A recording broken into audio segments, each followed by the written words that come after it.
Vrushali Neyman Konkani कट्ट्या ह्या आपल्या चॅनलमध्ये आपलं स्वागत आहे। आजची रेसिपी चोको कोकोनट लाडू।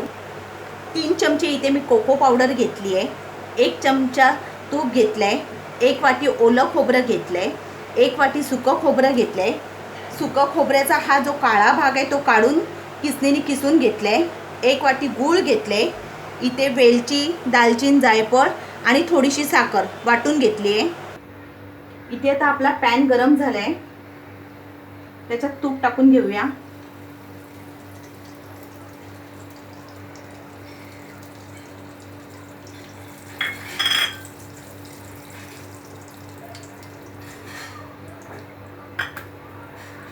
गूळ,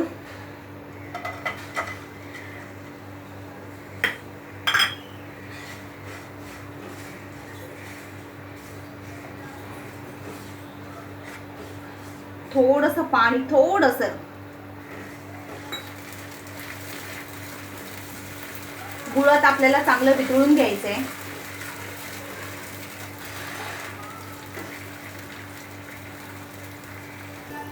तर आता सध्या लॉकडाऊन सुरू आहे आणि रक्षाबंधन जवळ येत आली आहे। तर रक्षाबंधनसाठी आपल्याला कुठल्याही मिठाईवाल्याकडे किंवा हलवाईवाल्याकडे जाऊन मिठाई घ्यायची गरज नाही आहे। तुम्ही अशा प्रकारे हे लाडू बनवून बघा, खूप छान लागतात। गुळ आता आपलं चांगलं वितळलंय। आता इथे आपण खोबरं टाकून घेऊया। हे ओलं खोबरं आहे।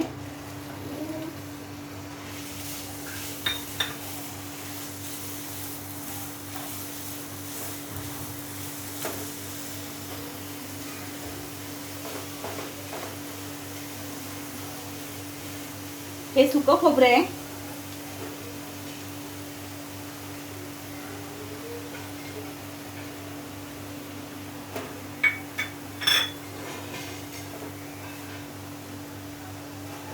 छान मिक्स करून घेऊया आपण।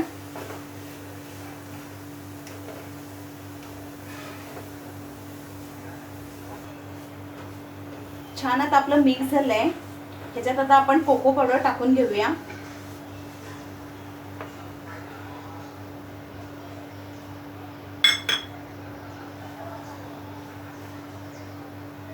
हे लाडू एकदा करून बघा नक्की, चॉकलेट खाल्ल्यासारखंच आपल्याला वाटेल।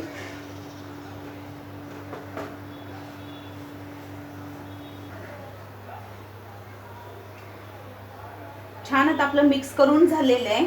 2 मिनिटांसाठी झाकण लावून ठेवूया आपण बारीक गॅसवर।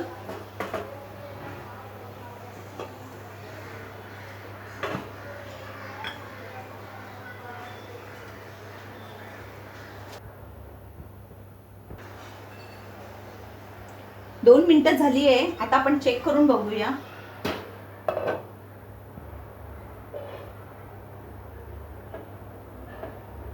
छान झालंय आपलं मिश्रण।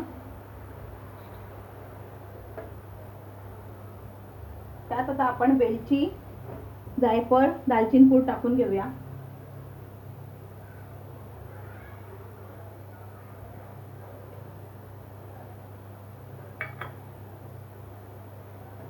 आणि मिक्स करून घेऊया। हे पहा, इथे आपलं गुळाचं, सुकं खोबऱ्याचं आणि कोको पावडरचं जे मिश्रण आपण केलेलं हे तयार आहे इथे।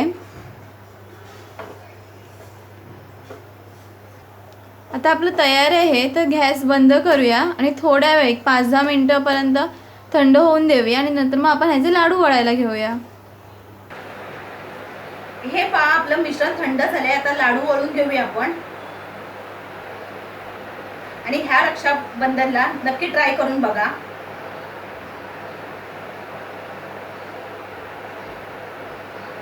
हे बघा, छान वळले जातात आहे।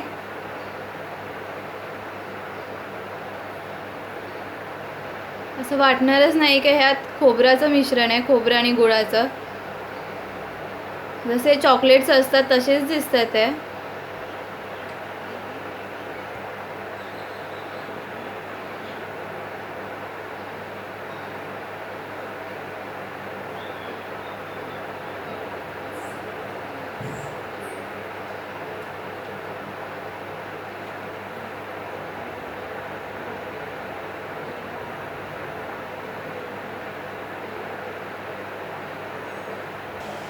लाडू वळून तयार आहेत. आवडले असतील तर लाईक करा आणि चॅनलला सबस्क्राईब करून बेल आयकॉनसुद्धा क्लिक करा.